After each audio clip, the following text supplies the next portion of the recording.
අද අපි කතා කරන්න යන්නේ 2023 සාමාන්‍ය පෙළ විද්‍යාව ප්‍රශ්න පත්‍රයේ MCQ පේපර් එක. එතකොට ඒකේ මුල්ම ප්‍රශ්නේ තියෙන්නේ බහිස්ත්‍රාවීය ද්‍රව්‍යයක් වන යූරියා නිපදවන්නේ. උත්තර 4ක් දීලා තියෙනවා. එතකොට අපි දන්නවා යූරියා නිපදවන්නේ අක්මාවේදී. යූරියා බහිස්ත්‍රාවීය කරන්නේ වකුගඩු වලින්. ඒ වුණාට නිපද වෙන්නේ අක්මාවේදී. ඒකින්ද උත්තරේ එන්නේ අංක 2 අක්මා වෙයි. ඊගාව ප්‍රශ්නය ක්ෂමතාවයේ ඒකකය කුමක්ද? ක්ෂමතාවයේ ඒකක අපි දන්නවා වොට් එහෙම නැත්නම් තප්පරයට ජූල්. එතකොට මෙතන තියෙන උත්තර වලින් තප්පරයට ජූල් කියන එක තමයි ගන්න වෙන්නේ. මේ තප්පරයට ජූල් කියන එකම තමයි වොට් විදියටත් අර්ථ දක්වන්නේ. මේ දෙවිදියටම දෙන්න පුළුවන්. එතකොට උත්තරේ එන්නේ අංක 4.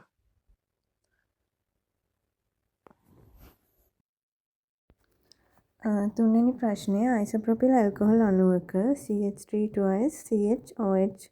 වේ. මේ අණුවක ඇති පරමාණු ගාන තමයි අහන්නේ. එතකොට මෙන්න මේකේ මේ විදිහට මේ CH3 කොටසේ CH3 කාණ්ඩයේ පරමාණු 4 වගේ දෙකක් තියෙනවා. එතකොට එතන 8යි. ඊටු පරමාණු 4යි. ඔක්කොම පරමාණු තියෙනවා 12. මෙන්න මේ විදිහට තමයි එන්නේ ඒකේ ව්‍යුහය. එතකොට උත්තරය අංක 4 12. ඊගාවට ශාකපත්‍ර වල නිපදවන ආහාර ශාක දේහය පුරා පරිවහනය කරන්නේ මොන පටකයෙන්ද කියලා අහන්නේ. එතකොට ෆ්ලෝඑම් පටකයෙන් තමයි කරන්නේ. ෆ්ලෝඑම් පටකයෙන් ආහාර ශාක දේහය පුරා පරිවහනය කරන ක්‍රියාවලියට කියනවා පරිසංක්‍රමණය කියලා. එතකොට ශාකවල ජලය පරිවහනය කරන්නේ ශෛලම් පටකයෙන්. ඒක රසෝද්ගමනය කියලා කියනවා. ඊගාව ප්‍රශ්නේ බලමු. වස්තු දෙකක් එකිනෙක පිරිමැදීමෙන් එක් වස්තුවකට ධන ආරෝපණයක් ලැබීමේදී අනිකට කුමක් සංක්‍රමණය වේද කියලා අහන්නේ. එතකොට ඉලෙක්ට්‍රෝන තමයි සංක්‍රමණය වෙන්නේ. මොකද ප්‍රෝටෝන නියුට්‍රෝන තියෙන්නේ පරමාණු වල න්‍යෂ්ටියේ. ඉලෙක්ට්‍රෝන තමයි පිටත කවචවල තියෙන්නේ. එතකොට පිටත තියෙන ඉලෙක්ට්‍රෝන තමයි සංක්‍රමණය වෙන්නේ. ඊගාව එක පිළිවෙලින් ආම්ලික ඔක්සයිඩයක්, උභයගුණීය ඔක්සයිඩයක් හා බාස්මික ඔක්සයිඩයක්. එතකොට මේ උත්තරවල දීලා තියෙන්නේ මෙන්න මේ SO3 ආම්ලිකයි, ආම්ලික ඔක්සයිඩයක්, Al2O3 උභයගුණීය ඔක්සයිඩයක්, මැග්නීසියම් ඔක්සයිඩ් බාෂ්මිකයි, SiO2 සිලිකන් ඩයොක්සයිඩ් දුබල ආම්ලිකයි, කාබන් ඩයොක්සයිඩ් ආම්ලිකයි. එතකොට උත්තරේ එන්නේ අංක 2. ඊගා ප්‍රශ්නේ ශාක සෛලයක ඇති අජීවී ව්‍යුහය. අජීවී ව්‍යුහයකට තියෙන ශාක සෛල බිත්තිය. ඒක සෙලියුලෝස් ඝන වෙලා අජීවී වෙලා තමයි තියෙන්නේ. ඒකට උත්තරේ එතකොට එන්නේ අංක 1. 8 වෙනි ප්‍රශ්නේ මේ දීලා තියෙන රූප සටහනේ වගේ නාරට වින්‍යාසයක් තියෙන පත්‍ර දරන ශාකයක තවත් රූපීය ලක්ෂණයක්. එතකොට මේකේ මේ තියෙන්නේ ඒක බීජපත්‍රී ශාකවල. එතකොට අපි බලමු ඒක බීජපත්‍රී ශාකවල තියෙන ලක්ෂණ. ඒක බීජපත්‍රයක් තමයි අඩංගු වෙන්නේ. කඳ අතු වලට බෙදෙන්නේ නැහැ. මුදුන් මුලක් නැහැ. ඒ වගේම පත්‍රවල නාරට වින්‍යාසයේ තියෙන සමාන්තර විදියට ත්‍රිඅංක සැලැස්මක් සහිත පත්‍ර තියෙන්නේ. ඒකට උදාහරණ තමයි පොල්, තල්, උණ, තෘණ, වී ඒ වගේ ඒවා. එතකොට අපි බලමු මෙතන දීලා තියෙන උත්තර වලින් මොකක්ද මේ වගේම රූපීය ලක්ෂණයක් වෙන්නේ කියලා. මුදුන් මුල් පද්ධතිය තිබීම ඒක වැරදි. අතුබිතුරු කඳක් ඒකත් වැරදි. බීජය තුල එක් බීජ පත්‍රයක් තිබීම. අන්න ඒක තමයි හරි. එතකොට උත්තරය අංක 3. චතුරාංක හෝ පංචාංක පුෂ්ප නැහැ. චතුරාංක හෝ පංචාංක පුෂ්ප තියෙන්නේ ද්විබීජපත්‍රී ශාකවල. එතකොට උත්තරය අංක 3. 9 වෙනි ප්‍රශ්නේ විද්‍යුත් චුම්බක තරංග හා සම්බන්ධව පහත ප්‍රකාශ වලින් අසත්‍ය ප්‍රකාශය තමයි අහන්නේ. එතකොට පළවෙනි එක තියෙන ශක්තිය සම්ප්‍රේෂණය කරා ඒක හරි. රික්තයේදී 3 ගුණ කිරීම 18 ms ඍණයක වේගයෙන් ගමන් කරන එකත් හරි. පදාර්ථමය මාධ්‍යයකදී සංඛ්‍යාතය රික්තයේදීට වඩා අඩුවේ. නෑ එහෙම වෙන්නේ නෑ. මොකද සංඛ්‍යාතය වෙනස් වෙන්නේ නෑ. රික්තයේද පදාර්ථමය මාධ්‍යයේද කියන එක මත වෙනස් වෙන්නේ නෑ. සංඛ්‍යාතය වෙනස් වෙන්නේ තරංගායාමයයි වේගයයි. එතකොට 3 තමයි අසත්‍ය. 4 වෙනි එකේ තියෙන්නේ පදාර්ථමය මාධ්‍යයකදී වේගය රික්තයේදීට වඩා අඩුයි. ඔව් ඒක හරි. එතකොට උත්තරේ එන්නේ අංක 3. ඊගාව ප්‍රශ්නේ අයනික සංයෝග පිළිබඳව පහත දැක්වෙන ප්‍රකාශ වලින් සත්‍ය වන එක අහන්නේ. එතකොට ඝන අවස්ථාවේදී විදුලි සන්නායනය කරයි. ඒක වැරදි. මොකද ඝන අවස්ථාවේදී විදුලි සන්නායනය කරන්නේ සචලායන තියෙන්න ඕනේ. ඒකින්ද විලීන අවස්ථාවෙත් තමයි විදුලි සන්නායනය කරන්නේ. එතකොට හතරවෙනි එකේ තියෙන විලීන අවස්ථාවේදී විදුලි සන්නායනය නොකරයි කියන එකත් වැරදි. මොකද විලීන අවස්ථාවේදී විදුලි සන්නායනය කරනවා. සියල්ලම ඉතා හොඳින්. ජලයේ දිය වේ කියන එක වැරදි. මේ එහෙම හැමලෝහයම ජලයේ දිය වෙන්නේ නැහැ. තාපාංක හා ද්‍රවාංක ඉහළගයක් ගනී. අන්න ඒක නම් හරි. එතකොට උත්තරේ අංක 3 තාපාංක හා ද්‍රවාංක අයනික සංයෝග වල ඉහළගයක් ගන්නවා. ඊගාට 11 වෙනි ප්‍රශ්නේ ශ්වසන පද්ධතිය ආශ්‍රිත රෝගයකින් පෙළෙන පුද්ගලයෙකු මෙන්න මේ ලක්ෂණ තියෙනවා. කැස සමග රුධිරය පිට වෙනවා, ශරීරයේ බර අඩු වෙනවා, අධික වෙහෙස. මෙන්න ශරීරයේ බර අඩු වෙනවා, අධික වෙහෙස එහෙම කියද්දී අපි දන්නවා ක්ෂය රෝගය තමයි මේ තියෙන්න පුළුවන්. මොකද ක්ෂය රෝගයේ රෝග ලක්ෂණ තමයි අධික වෙහෙස, කැම අරුචිය, ශරීරයේ ක්ෂය වීම, උණ, කැස්ස සමග රුධිරය පිටවීම වගේ ඒවා. ඊගාට අපි බලමු මේකේ තියෙන අනිත් රෝග ටික ගැනත්. එතකොට නියුමෝනියා ඇති වෙන්නේ බැක්ටීරියා, වෛරස වගේ ආසාදන හින්දා පෙනාලු තුල දියර එකතු වෙනවා. ඒ වගේම ඊගාට බ්‍රොන්කයිටිස් රෝගයේදී වෙන්නේත් ඒ වගේම වෛරස් බැක්ටීරියා ආසාදනයක් හින්දා වෙන්නේ. ඒක ශ්වාසනාලිකා ප්‍රදාහය කියලා කියනවා. ඒතකොට ශ්වාසනාලිකා ඉදිමීම වෙනවා. එතකොට ඒකින්ද හුස්ම ගැනීමේ අපහසුතාව ඇති වෙන්න පුළුවන්. ඒ වගේම බ්‍රොන්කයිටිස් වලදී මේ ශ්වාසනාලිකාව වලට අමතරව සොරාලයත් ආසාදනය වෙන්න පුළුවන්. එතකොට කටහඬ පිටවීමේ ගැටලුත් ඇති වෙන්න පුළුවන්. ඊගොඩ සිලිකෝසිස් කියන්නේ ග්‍රැනයිට්, වීදුරු කපන ගල් ඒ වගේ අර දූවිලි වගේ ඒවා ගිහිල්ලා ඇති වෙන තත්වයක්. එතකොට ඒ ගල් වැලි පතල් ඒ වගේ තියෙන සිලිකා අඩංගු දූවිලිනේ ආග්‍රහණය වෙන්නේ. එතකොට මේ ඒවා ගිහිල්ලා ගර්තවල තැම්පත් වෙලා ක්‍රමයෙන් පටක විනාශ වෙන්න පුළුවන්. ඒ තත්ත්වය තමයි සිලිකෝසිස් කියන්නේ. සිලිකා අඩංගු දූවිලි අංශු ආග්‍රහණය වීම හින්දා තමයි සිලිකෝසිස් හැදෙන්නේ. 12 වෙනි ප්‍රශ්නේ බාහිර පරිපථය දැක්කෙන ඊතලයෙන් නිරූපණය කරන දිශාවට ගමන් කරනුයේ. එතකොට මේකෙදි වෙන්නේ මේ සිංක් පටියන දිය වෙවි යන්නේ. එතකොට සිංක් ටියුබ්ලස් අයන දිය වෙලා යනවා. එතකොට ඒකේ ඉතුරු වෙන ඉලෙක්ට්‍රෝන ටික සිංක් තහඩුව මත රැඳෙනවා. ඒකින්ද සිංක් වල ඉඳන් කොපර් දෙසට ගලාගෙන යන්නේ ඉලෙක්ට්‍රෝන. එහෙනම් මේ ඊතලෙන් දක්වලා තියෙන දිශාවට ගමන් කරන්නේ ඉලෙක්ට්‍රෝන. උත්තරය අංක 2. ඊගාට ඒකෙන් අහලා තියෙන 13 වෙනි ප්‍රශ්නේ ඉහත කෝෂයේ සිදුවන කැතෝඩ ප්‍රතික්‍රියාව කුමක්ද? එතකොට කැතෝඩ ප්‍රතික්‍රියාව වෙන්නේ කොපර් ඉලෙක්ට්‍රෝඩය ඇසල. එතනදි වෙන්නේ H+ අයන ඉලෙක්ට්‍රෝන දෙකක් එක්ක H2 වායුව බවට පත්වීම. එතකොට උත්තරය අංක 3. ඊගාවට ආලෝකයේ වර්ධනය පිළිබඳ පහත ප්‍රකාශ සලකා බලන්න. බලමු ආලෝකයේ වර්ධනය වන්නේ විරලතර මාධ්‍යයක සිට ගහනතර මාධ්‍යයකට ගමන් ගන්නා විට පමණි. ඒක වැරදි. මොකද විරලතර ඉඳන් ගහනතර වෙනකම් විතරක් නෙමෙයි ගහනතර ඉඳන් විරලතර මාධ්‍යයකට එද්දිත් ආලෝකයේ වර්ධනය වෙනවා.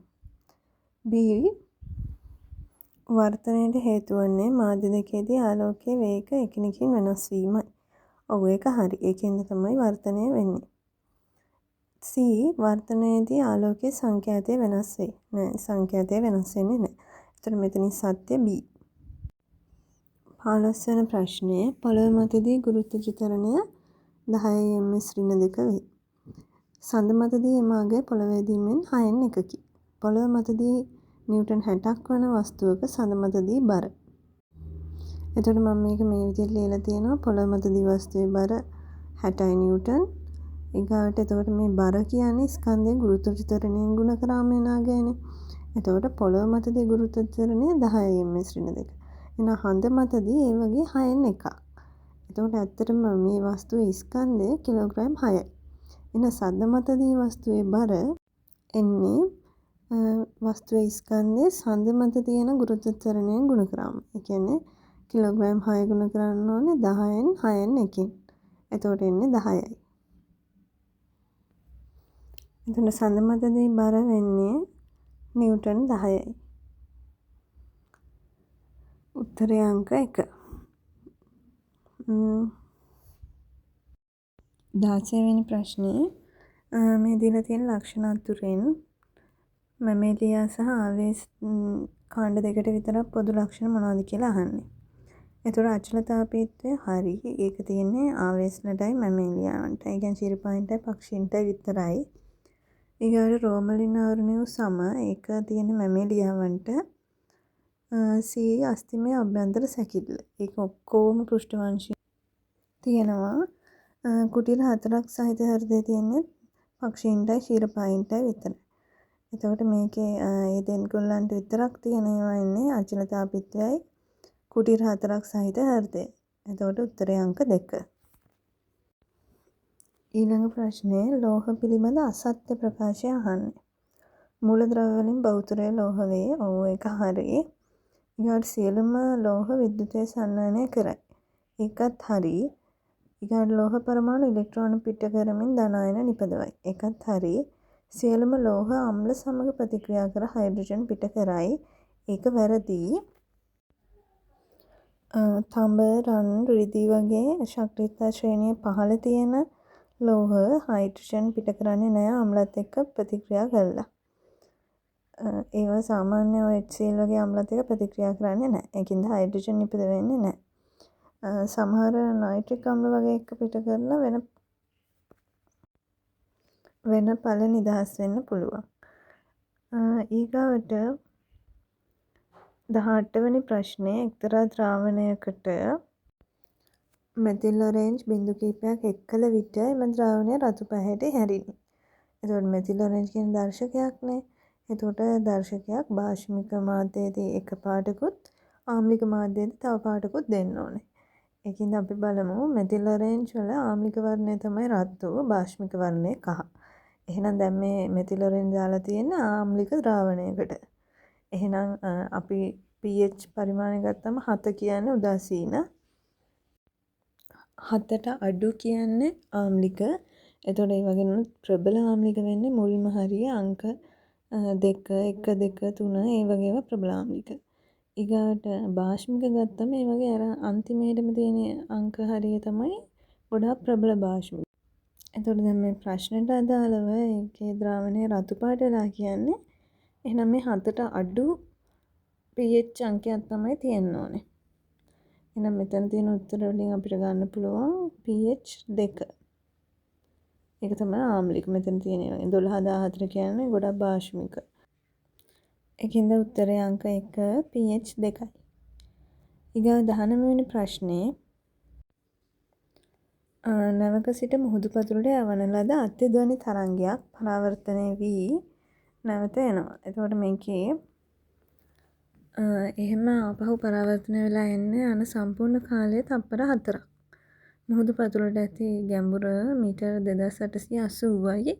මේකේ වේගය තමයි අහන්නේ. එතකොට පතුලට තියෙන දුර 2880යි. එහෙනම් පරාවර්තනය වෙලා ආපහු එද්දී මේ අතිධ්වනි තරංගයේ ගිය මුළු දුර වෙන්නේ ඒ වගේ දෙකක්.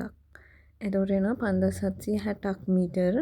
එතකොට 5760 මීටර යන්න තමයි තප්පර 4ක් කාලය ගත වුණේ.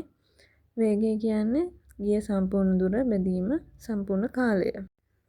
එතකොට 5760 මීටර තප්පර 4ෙන් බෙදුවම එනවා 1440ක් ms ඍණ 1. ඒ කියන්නේ තප්පරයට මීටර 1440ක වේගයෙන් තමයි මේ අතිධ්වනි තරංගය ගිහින් තියෙන්නේ.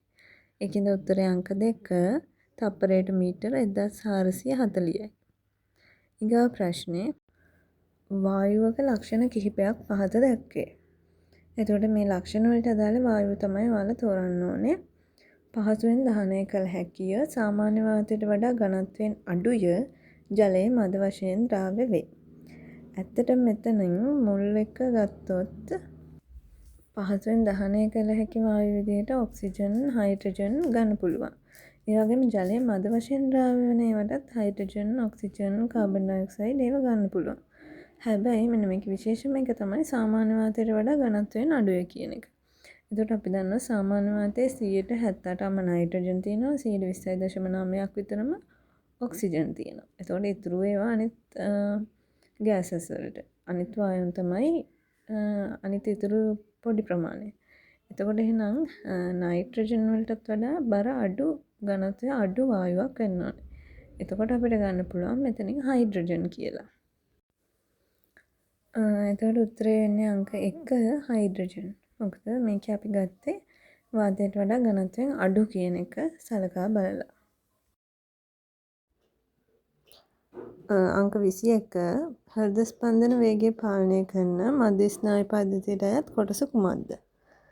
එතකොට මෙන්න මේ මධ්‍ය ස්නායු පද්ධතියේ කොටස් වලින් සුසුම්නා ශීර්ෂකයෙන් තමයි හෘද ස්පන්දන වේගය පාලනය කරන්නේ. ඊට අමතරව සුසුම්නා ශීර්ෂකයෙන් ශ්වසනය වැනි අනිච්චානුග ක්‍රියා පාලනය කරනවා. වමනය, කැස්ස ගිලීම, කිවිසුම් යාම, ඉක්ක වැටීම මේ වගේ ප්‍රතික්‍රියාත් පාලනය කරනවා. එතකොට උත්තරය අංක 4. ඊගාව ප්‍රශ්නේ සන්නායකයක ප්‍රතිරෝධය පිළිබඳ පහත ප්‍රකාශ සලකා බලන්න. සන්නායකයේ දෙකළවර විභව අන්තරය මත රඳා පවතීලු. ඒක වැරදි. සන්නායකයේ දිගට අනුලෝම සමානුපාතික වේ. ඒක හරි. සන්නායක තුලින් ගලා යන ධාරාව මත රඳා පවතී. එහෙම වෙන්නේ නැහැ. මොකද ධාරාව වෙනස් වෙන්නේ ප්‍රතිරෝධය මත. එතකොට මෙන්න මේ සාධක ටික තමයි බලපාන්නේ. සන්නායකයේ දිග, සන්නායකයේ හදලා තියෙන ද්‍රව්‍ය ප්‍රතිරෝධකතාවය, ඒ වගේම ඒ සන්නායකයේ හරස්කඩ වර්ගඵලය. එතකොට උත්තරේ වෙන්නේ B පමණි. ඊගා ප්‍රශ්නේ කැල්සියම් කාබනේට් ග්‍රෑම් 10ක ඇති කැල්සියම් කාබනේට් මවුල ප්‍රමාණය අහන්න.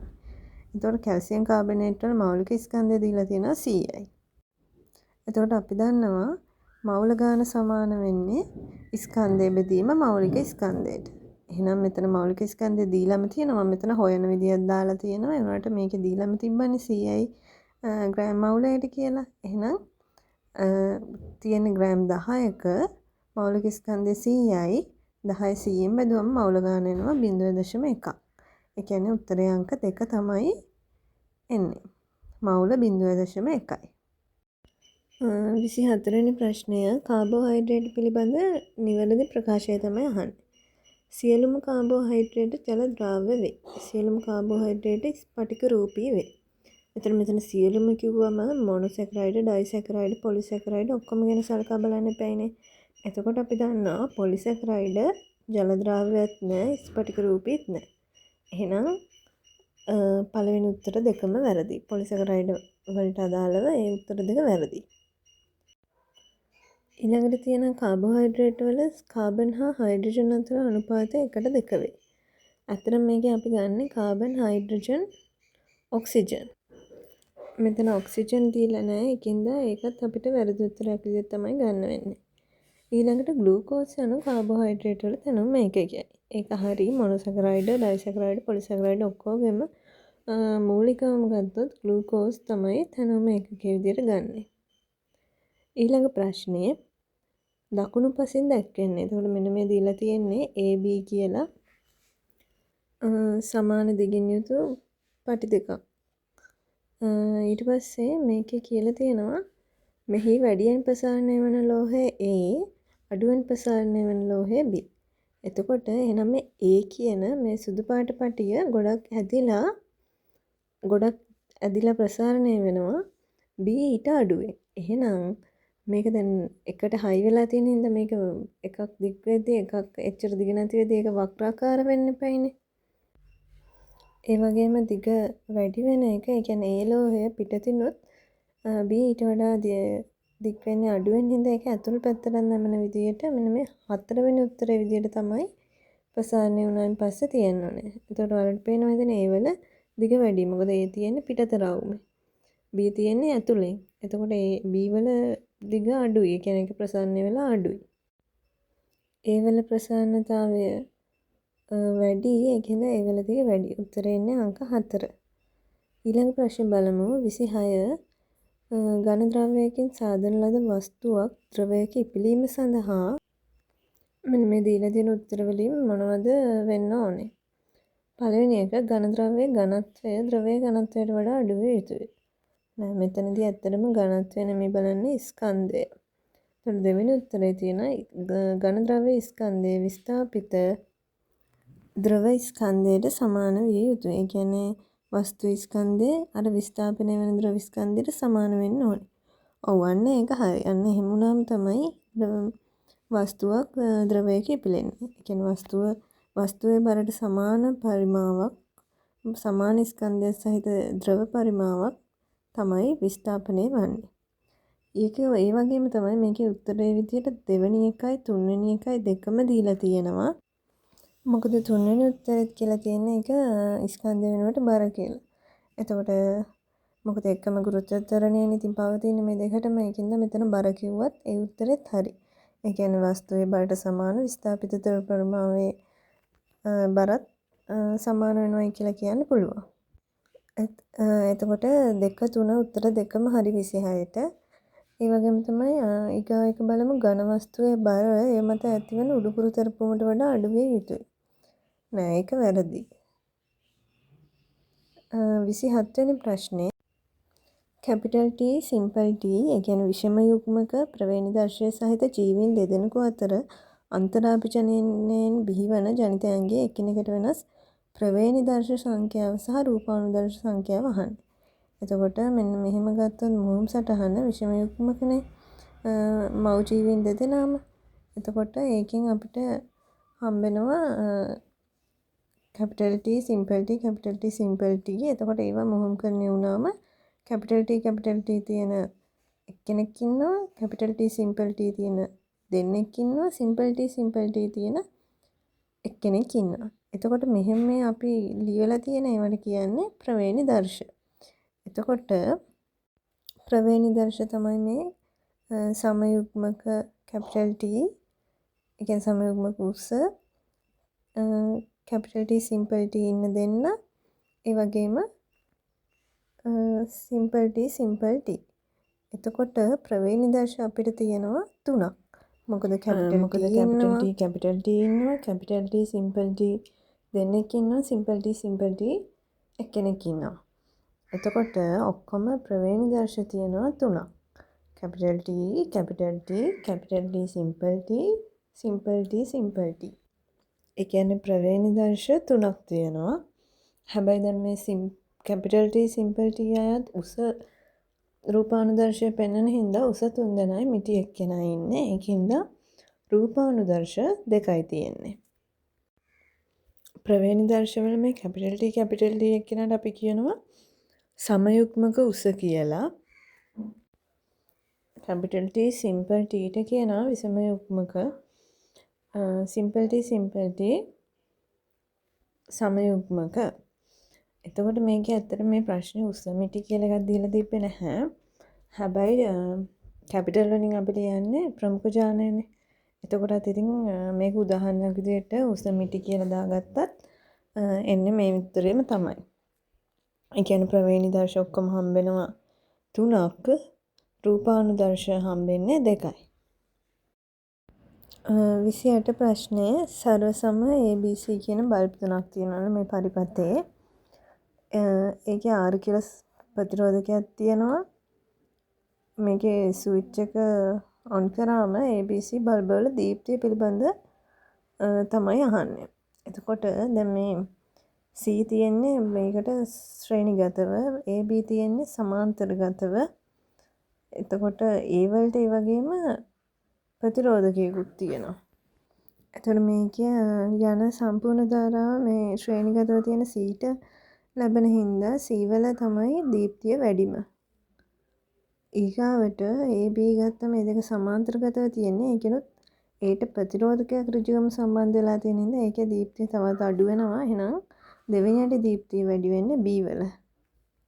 එතකොට අපිට ගන්න පුළුවන් අඩුම දීප්තිය තියෙන A බල්බේ ඊගාවට B වල ඊළඟට C වල. ඒ කියන්නේ උත්තරේ එන්නේ අංක 1. ඊට පස්සේ ප්‍රශ්නයක් බලමු. මෙතන දීලා තියෙන හිමටයිට් හා කාබන් මොනොක්සයිඩ් අතර ප්‍රතික්‍රියාව.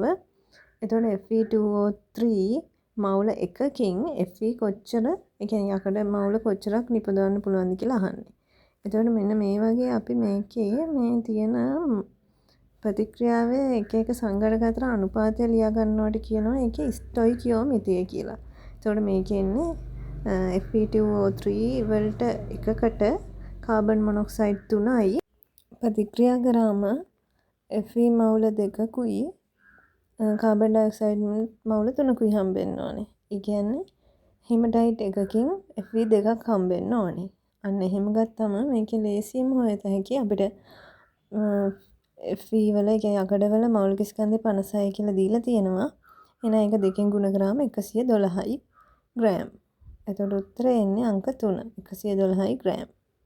ඊළඟට බලමු වෛරස් ආස්වාදනයකට ලක් වූ පුද්ගලයෙකුගේ රුධිරය අඩංගු පට්ටිකා ප්‍රමාණය සාමාන්‍ය අගයට වඩා අඩු වී ඇත. ඒකින්ද වෙන්න පුළුවන් මොකද්ද? ඒ කියන්නේ ඉතින් එහෙනම් රුධිර පට්ටිකා අඩු වුණාම රුධිර පට්ටිකා වලින් වෙන කෘත්‍ය තමයි අඩු වෙන්නේ. රුධිර පට්ටිකා තියෙන්නේ අපේ රුධිරය කැටි ගැසීමට. ඒ කියන්නේ අපිට තුවාලයක් වුණ වෙලාවට එහෙම රුධිරය දිගටම එළියට වහනය වෙන එක නවත්තලා එතන රුධිර කැටියක් එකතු මේ ඇති කරන්න තමයි රුධිර පට්ටිකා වැදගත් වෙන්නේ. එහෙනම් මෙතන දීලා තියෙන උත්තර වලින් රුධිර කැටි ගැසීම නිසි පරිදි සිදු නොවේ කියන එක තමයි එන්න ඕනේ. උත්තරය අංක 3. මේකේ මේ ඔක්සිජන් පරිවහනය වේගවත් වේ. ඔක්සිජන් වලට බලපාන අපේ තියෙන හිමොග්ලොබින් ප්‍රමාණය, කියන්නේ රතු රුධිර අණු, ප්‍රතිදේහ නිපදවීම, හෝමෝන පරිවහනය මේව නෙමෙයි. රුධිර පට්ටිකාවල කෘත්‍ය වෙන්නේ රුධිරේ කැටි ගැසීම. ඊළඟ ප්‍රශ්න බලමු. ඍජුකෝණාශ්‍ර හැඩතී තහඩු 3ක් මත ඒකතල බල යොදා ඇති ආකාර ABC රූපවල දක්වා ඇත. ඒ වගේම සමතුලිතතාවයේ පවතී. ඒකට අපි දන්නවා සමතුලිතව පවතින බල ටික ඒකතල වෙන්න ඕනේ. ඊගාට බල ප්‍රතිවිරුද්ධ දිශාවලට තියෙන්න ඕනේ. ඒ කියන්නේ මේකේ දැන් අපි හිතමුකෝ එක පැත්තකට තියෙන බලය වගේ ඒක සමතුලිත වෙන්න ඒ තියෙන බලයට සමාන බලයක් තියෙන්න ඕනේ ඊට ප්‍රතිවිරුද්ධ දිශාවට. එතකොට මේ උත්තර වලින් එහෙම තියෙන්නේ ඒකේ විතරයි. මොකද එක පැත්තකට 10යි නිව්ටන් බලයක් තියෙනවා. එතකොට අනිත් පැත්තට ඊට ප්‍රතිවිරුද්ධ දිශාවටම 5යි නිව්ටන් බල දෙකක් තියෙනවා. එතකොට ඒ පමණයි සමතුලිතව පවතින්නේ. B වල ගත්තොත් එහෙනම් මෙහෙම ආනතව තියෙන බල පද්ධතිත් සමතුලිත කරන්න පුළුවන්. හැබැයි මෙතන මේ 5 නිව්ටන් ඒකෙත් දීලා තියෙනවානේ B වල. ඒක වැරදි. මොකද 5 නිව්ටන්ම වෙන්නේ නැහැ. එහෙම ආනතව තියලා සමතුලිත වෙද්දී. 32 ප්‍රශ්නේ ඒකේ වාක්‍ය දෙකක් දීලා තියෙනවා. ඒ උත්ප්‍රේරකය මගින් රසායනික ප්‍රතික්‍රියාවක ශීඝ්‍රතාවය වැඩි කරයි. B වල දීලා තියෙන ප්‍රතික්‍රියාව අවසානයේ උත්ප්‍රේරකයේ රසායනික සංයුතිය වෙනස් වේ. ඒ හරි B වැරදි. මොකද උත්ප්‍රේරක මගින් රසායනික ප්‍රතික්‍රියාවක ශීඝ්‍රතාවය වැඩි කරනවා. ඒක හරි. හැබැයි උත්ප්‍රේරක ප්‍රතික්‍රියාවකදී වැය වෙන්නේ නැහැ. ඒ කියන්නේ මුලින් තිබ්බ ප්‍රමාණයම ඒ විදියටම සංයුතිය වෙනස් වෙන්නේ නැහැ. ප්‍රමාණය වෙනස් වෙන්නේ නැහැ. උත්ප්‍රේරකය ප්‍රතික්‍රියාව පටන් ගන්න තිබ්බ වගේම අවසානයේදීත් තියෙනවා. එතකොට උත්තරේ වෙන්නේ 2. ඒ ප්‍රකාශය සත්‍ය වන අතර B ප්‍රකාශය අසත්‍ය වේ. ජීවී දේහ තුල තියෙන උත්ප්‍රේරකයකට නිදසුනක් තමයි එන්සයිම. ප්‍රතික්‍රියාවට උත්ප්‍රේරකයක් විදිහට ක්‍රියා කරනවා. හැබැයි වැය වෙන්නේ නැහැ. 33 වෙනි ප්‍රශ්නේ බලමු. ඒකේ තියෙනවා සර්වසමනල 4ක්. ඒ හැම එකම කාබන් ඩයොක්සයිඩ් සමාන සාන්ද්‍රණයකියොත් ජලය පුරවලා තියෙනවලු. ඒ වගේ එක එක වෙනස්කම් තියෙනවා. දැන් මේ පේනවනේ එකක ගොළු බල්ලෙක් ඉන්නවා, එකක ජලජ ශාකයක් තියෙනවා, සමහරක කළු කඩදාසි වලින් වහලා තියෙනවා, පොල් තෙල් ස්තරයක් දාලා තියෙනවා.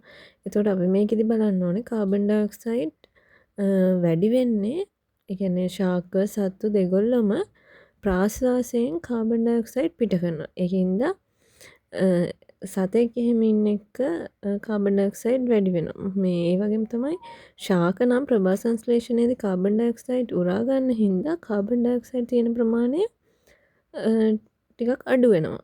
ඒ කියන්නේ ශාක ශ්වසනයේදී කාබන් ඩයොක්සයිඩ් පිට කරාට ප්‍රභා සංශ්ලේෂණයෙන් නැවත කාබන් ඩයොක්සයිඩ් උරා ගන්න හින්දා ශාක තියෙන එකකදී තියෙන කාබන් ඩයොක්සයිඩ් ප්‍රමාණය අඩු වෙන්න ඕනේ. මේ දීලා තියෙන උත්තර 4 බැලුවම 4 වෙනි එක අපිට අයින් කරන්න පුළුවන්. මොකද ඒකේ ගොළු බෙල්ලෙක් විතරයි ඉන්නේ. ඒතකොට එයාගේ ශ්වසනයෙන් කාබන් ඩයොක්සයිඩ් පිට කරන හින්දා ඒකේ තියෙන කාබන් ඩයොක්සයිඩ් තවත් වැඩි වෙනවා. ඊළඟට ගත්තොත් පළවෙනි එකේ දෙවෙනි එකේ ඒ වගේ ශාකයක් තිබ්බට ගොළු බෙල්ලෙකුත් ඉන්න හින්දා ඒ වගේත් කාබන් ඩයොක්සයිඩ් ප්‍රමාණය සාපේක්ෂව වැඩි වෙනවා. තුන්වෙනි එකේ ශාකයක් විතරක් තියෙන හින්දා ඒ ශාකයේ ප්‍රභා සංශ්ලේෂණයට කාබන් ඩයොක්සයිඩ් උරා ගන්න හින්දා අපිට හිතන්න පුළුවන් ඒකේ සාපේක්ෂව කාබන් ඩයොක්සයිඩ් ප්‍රමාණය අඩුයි කියලා. දෙවෙනි එකේ කළු කඩදාසියකින් ආවරණය වෙලා තියෙන හින්දා ඒකෙදි ප්‍රභා සංශ්ලේෂණය සිදු වෙන්නේ නැහැ. එතකොට ශාකයයි සත්වයයි දෙකනම ශ්වසනයෙන් නිදහස් කරන කාබන් ඩයොක්සයිඩ් ප්‍රමාණය තියෙන හින්දා ඒකේ ගොඩක් කාබන් ඩයොක්සයිඩ් වැඩි වෙන්න ඕනේ. මේ පොල්තල් ස්තරයක් හැම නලෙම වගේ දාලා තියෙනවා. හැම නලෙම දාලා තියෙනවා. ඒ දාලා තියෙන පද්ධතිය සංවෘත කරන්න. කියන්නේ තියෙන කාබන් ඩයොක්සයිඩ් ටික එළියට නොයන්නත් වාතයේ තියෙන වායුව ඇවිල්ලා ජලය දිය නොවෙන්න. එතකොට මේක අපිට උත්තර විදිහට ගන්න පුළුවන් තුන්වෙනි එක. මොකද ඒකේ ශාකයක් විතරයි තියෙන්නේ. ශාකයේ ප්‍රභා සංශ්ලේෂණයට කාබන් ඩයොක්සයිඩ් උරා ගන්න හින්දා අපිට හිතන්න පුළුවන් ඒකේ තමයි අඩුම කාබන් ඩයොක්සයිඩ් සාන්ද්‍රණයක් තියෙන්නේ කියලා. ඊගා ප්‍රශ්න බලමු. බහු අවයවික සම්බන්ධයෙන් දී ඇති පහත ප්‍රකාශ සලකන්න කියලා තියෙනවා. ඉතා ඉහළ සාපේක්ෂ අණුක ස්කන්ධයක් ඇත.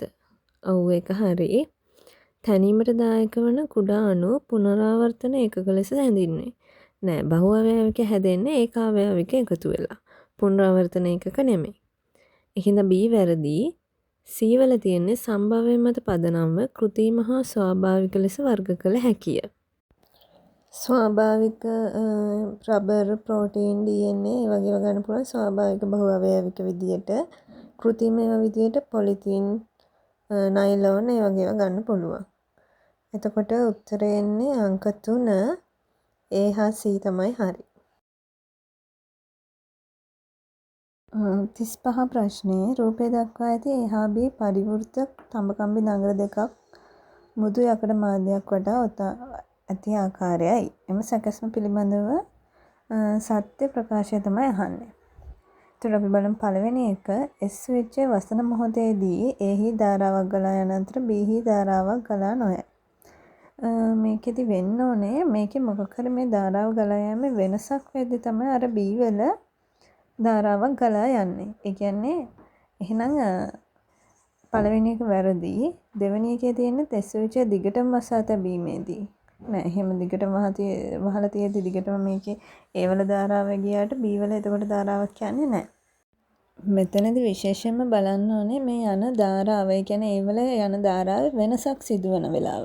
ඒ වෙනසක් සිදුවේදී තමයි B වලින් ධාරාවක් ප්‍රේරණය වෙන්නේ. ඒකින්ද උත්තරේ වෙන්නේ මෙන්න මේ අන්තිම එකේ තියෙනවනේ S ස්විච්චය විවෘත කරන මොහොතේදී සහ වසන මොහොතේදී පමණක් B හි ධාරාවක් ගලා යයි.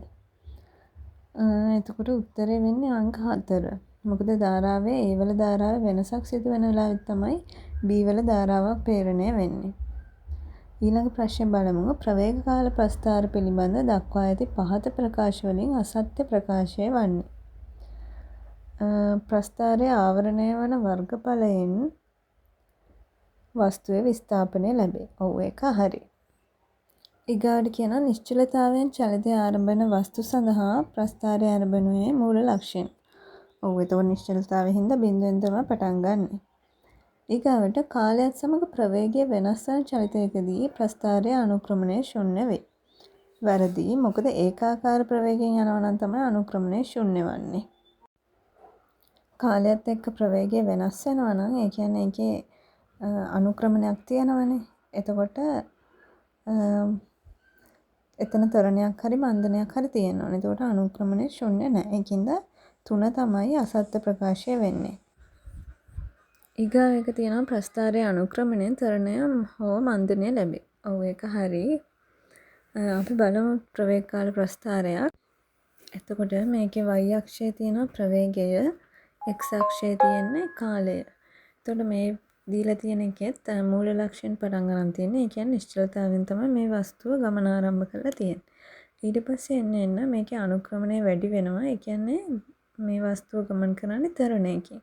තරණයකින් ගිහිල්ලා මෙන්න මේ 4 වෙනි තප්පරේ ඉඳන් 7 වෙනි තප්පරේ වෙනකම් මෙයා ගිහිල්ලා තියෙන්නේ ඒකාකාර ප්‍රවේගයෙන්. ඊට පස්සේ ආපහු එන්න මේකේ අනුක්‍රමණය අඩු වෙලා මෙයා එනවා බිඳුවටම. ඒ කියන්නේ එතකොට මෙයා එන්නේ මන්දනයකින්. එතකොට මේ ප්‍රස්ථාරය මේ මුළු කොටසේම වර්ගඵලය හෙව්වොත් අපිට හොයාගන්න පුළුවන් මේ වස්තුව ගමන් කරපු මුළු දුර. ඒ වගේම තමයි මේකේ මේ අනුක්‍රමණයෙන් හම්බෙනවා තරණය සහ මන්දනය. 37 ප්‍රශ්නයේ සාගර පරිසර පද්ධතිවල ඇල්ගී ගහනය අසාමාන්‍ය ලෙස වර්ධනය වීමට දායක වන දූෂකය. එතකොට මේ තියෙන උත්තර වලින් අපිට ගන්න පුළුවන් පොස්පේට්. ඊළඟ ප්‍රශ්නේ බලුවොත් වෙරළබඩ ප්‍රදේශවල වාසය කරන වැඩිහිටියන් කීප දෙනෙක් සමග කළ සාකච්ඡාවකදී ඔවුන් ප්‍රකාශ කළේ වර්තමානයේ වසරකදී කුණාටු ඇතිවන වාරගණයේ සහ ඒවායේ ප්‍රබලතාවයේ වැඩිවීමක් දකින අතර වෙරළ තීරයේ ඛාදනය වීමත් විශාල වශයෙන් සිදුවන බව. එතකොට මේකෙන් කියන්නේ කුණාටු ඇතිවන වාර ගන්න වැඩි, ඒ වගේ ප්‍රබලතාවය වැඩි, ඒ වගේම වෙරළ ඛාදනය වෙනවා කියලා. එතකොට මෙන්න මේවට වැඩිපුරම දායකත්වයක් දක්වන පාරිසරික සංසිද්ධිය මොකක්ද කියලා තමයි අහන්නේ. එතකොට පළවෙනි උත්තරේ තියෙනවා ගෝලීය උණුසුම ඉහළ යාම තමයි කියලා මේවට බලපාන්නේ. ඔව් ඒක හරි. ගෝලීය උණුසුම ඉහළ යාම තමයි මේවට බලපානවා කියලා අපිට ගන්න පුළුවන්. ඒ වගේම තමයි හරිතාගාර ආචරණය කිව්වොත් හරිතාගාර ආචරණය කියන්නේ එහෙම පාරිසරික සංසිද්ධිය කියන්නේ ඒකේදී වෙන්නේ මේ තියෙන හරිතාගාර වායු වලින් පෘථුවිය දවල් කාලයේ තියෙන උෂ්ණත්වය උරාගෙන රැටත් පෘථුවිය සිසිල්ම වෙන්නේ නැතුව පෘථුවිය උණුසුම රැක ගන්න එක තමයි හරිතාගාර ආචරණයෙන් වෙන්නේ. ඒකේ එතකොට අහිතකර සංසිද්ධිය නෙමෙයි. ඕසෝන් වියන ෂේවීම. ඕසෝන් වියන ෂේවීමත් බලපාන්නේ ගෝලීය උණුසුම ඉහළ යෑමට. ඊළඟට සුපෝෂණය කියන්නේ ඔය ජලාශවල ඇල්ගී ගහනය වැඩි වෙලා ඇල්ගී උඩ ස්තරයක් තියෙන හින්දා පල්ලෙහා තියෙන මාළුන්ට ජලජ ශාක වලට ඔක්සිජන් ප්‍රමාණය අඩු වෙලා ඒ වගේ අර ඇති වෙන තත්ත්වය තමයි සුපෝෂණය කියන්නේ. එතකොට දුගඳ හමනවා ඒ වගේ දෙයක් තමයි සුපෝෂණය දෙන්නේ. එතකොට මේකේ මේ කියන කුණාටු වෙරළ ඛාදන ඒවට ඔක්කොටම බලපාන්නේ ගෝලීය උණුසුම ඉහළ යාම කියලා අපිට ගන්න පුළුවන්. එතකොට උත්තරය වෙන්නේ අංක 1. හරි අපි බලමු අන්තිම ප්‍රශ්න දෙක. 39 සෑම විටම උඩුකුරු ආකාරයට පමණක් දක්වන පාරිසරික පිරමීඩය වන්නේ. එතකොට ජෛව ස්කන්ධ පිරමීඩයක් අපි ගත්තොත් එහෙම මෙහෙම හිතන්නකෝ. දැන් ඔන්න අපි ගමු තනකොළ තියෙනවා. ඒ වගේ ශාක තියෙනවා. පොඩි ශාක ඒවා අනුභව කරන අලි ඇතුන්. එතකොට අර තනකොළ ටික ඔක්කොම ගත්තත් ඒ වගේ ස්කන්ධයට වඩා වැඩි වෙනවා අලි ඇතුන්ගේ ස්කන්ධය. එතකොට ජෛව ස්කන්ධ පිරමීඩයක් ගත්තොත් ඒක හැමතිස්සෙම උඩුකුරු වෙන්න බෑ. වෙන්නේ නැහැ. මේ වෙන අවස්ථා තියෙන්නත් පුළුවන්. එහෙම නොවන අවස්ථා තියෙන්නත් පුළුවන්. මොකද ඒක දැන් පල්ලෙහාම තියෙන තනකොළවල ජෛව ස්කන්ධය එතකොට අඩු. එතකොට එතන ඉන්නේ පොඩි ඍජු කෝණාංශය ඊට උඩ එකේ එනවා ලොකු ඍජු කෝණාංශයක්. එතකොට අර උඩ තියෙන වගේ බර වැඩි. ඒ කියන්නේ ස්කන්ධය වැඩි. ඒකින්ද ජෛව ස්කන්ධ එකක් හැමතිස්සෙම උඩුකුරුම වෙනවයි කියලා අපිට කියන්න බෑ. ඊළඟට සංඛ්‍යා පිරමීඩ ගත්තොත් දැන් අපි හිතමුකෝ එක අඹ ගහක් තියෙනවා. එතකොට පල්ලෙහාම එන්නේ එකයි. ඊට පස්සේ ඒකෙන් ඉන්නවා තව යැපෙන ලේන්නු ඒ වගේ සත්තු බොහෝ පිරිසක්. එතකොට සංඛ්‍යා පිරමීඩයේ එන්න සංඛ්‍යා වෙනස් වෙන්න පුළුවන්. ඒ කියන්නේ පළවෙනි එකේ එකක් තියෙන්න පුළුවන්. ඊට පස්සේ එකේ 10ක් ඉන්න පුළුවන්. එතකොට මේ අපි මේ අඳින ඍජු කෝණාංශය අඳින්නේ මේ පිරමීඩ් වල ඒ සංඛ්‍යාව මත. ඒකට නිකන් ගැලපෙන විදියට. එතකොට ඒකත් උඩුකුරුම වෙනවයි කියන්න බෑ. ඒ කියන්නේ උඩුකුරු වෙන්න නම් තියෙන්න ඕනේ හැමතිස්සෙම පල්ලෙහා මට්ටමට වඩා උඩ එකේ අඩු වෙන්න ඕනේ. එතකොට ශක්ති පිරමීඩයක් ගත්තොත් නම් ඒක එහෙම වෙනවා. මොකද ශක්තිය ෂය වෙනවා. හැම පියවරෙන් පියවරටම ශක්තිය ෂය වෙන හින්දා ඒ කියන්නේ හැම ශක්ති මට්ටමකදීම ඒ ජීවීන් එයාලගේ පරිවෘත්තීය ක්‍රියා සඳහා යොදා ගන්නවන ශක්තියකින්ද හැමතිස්සෙම ශක්තිය අඩු වෙනවා ඊගාව මට්ටමට යද්දී. එතකොට අනිවාර්යෙන් ශක්ති පිරමීඩ තියෙන උඩුකුරු විදියට. එතකොට හරි උත්තරය විදිහට මේක ගන්න පුළුවන් ශක්ති පිරමීඩ විතරයි. කියන්නේ අංක 3. හැබැයි ඔයාලට මේකේ ඕල් දීලා තියෙනවා. මේ මොකද මේකේ ගැන ලොකු විස්තරයක් මේ විදිහට කරලා නැති හින්දා වෙන්නේ නැති. ඔක ඕල් දීලා තියෙන්නේ. ඊගාට අපි බලමු අන්තිම ප්‍රශ්නේ ප්‍රතිචක්‍රීකරණ මූලධර්මයක් සඳහා නිදසුනක් වනුයේ පහත කුමන ක්‍රියාවද? එතකොට මේකේ අපි ගොඩක්ම අවධානය යොමු කරන්න ඕනේ මේ ප්‍රතිචක්‍රීකරණ මූල ධර්මය කියන එකට. එතකොට ප්‍රතිචක්‍රීකරණයේදී අපි එක මොකක් හරි දෙයක් ඒක අපි ඊට පස්සේ ප්‍රතිචක්‍රීකරණය කරලා ගන්න ආයි තව වෙන දෙයක් හදන්න. නැත්නම් ආයි අලුත්ම දෙයක් විදියට පරිහරණය කරන්න. අන්න ඒක තමයි. කියන්නේ අලුත්ම දෙයක් විදියට තමයි ආයි අපි පරිහරණයට ගන්නෙ. එතකොට මෙතන තියෙන උත්තර වලින් ගැලපෙන්නේ භාවිතයෙන් ඉවත් කළ ඩෙනිම් කලිසම් වලින් පාපිස් සකස් කිරීම. මොකද අන්න එතනදී වෙලා තියෙන්නේ අලුත් දෙයක් තමයි ආයකින් හදලා තියෙන්නේ. මේකේ තියෙන අනිත් උත්තර ගත්තම වැඩිමල් සහෝදරයාගේ ඇඳුම් බාල සහෝදරයා ඇඳීම, මහණු ගැලවුණු ඇඳුම නැවත මසා ඇඳීම, එකම රෙදිමල්ලක් භාවිතා කිරීම, ඒ වගේ තියෙන්නේ එකම දේ ඒ විදියටමනේ පාවිච්චි කරන්න ආපහු. අලුතෙන් හදින්නේ නැහැ. අලුත් එකක් නිපදවන්නේ නැහැ. ඒකින්ද උත්තරය ගන්න වෙන්නේ අංක 1.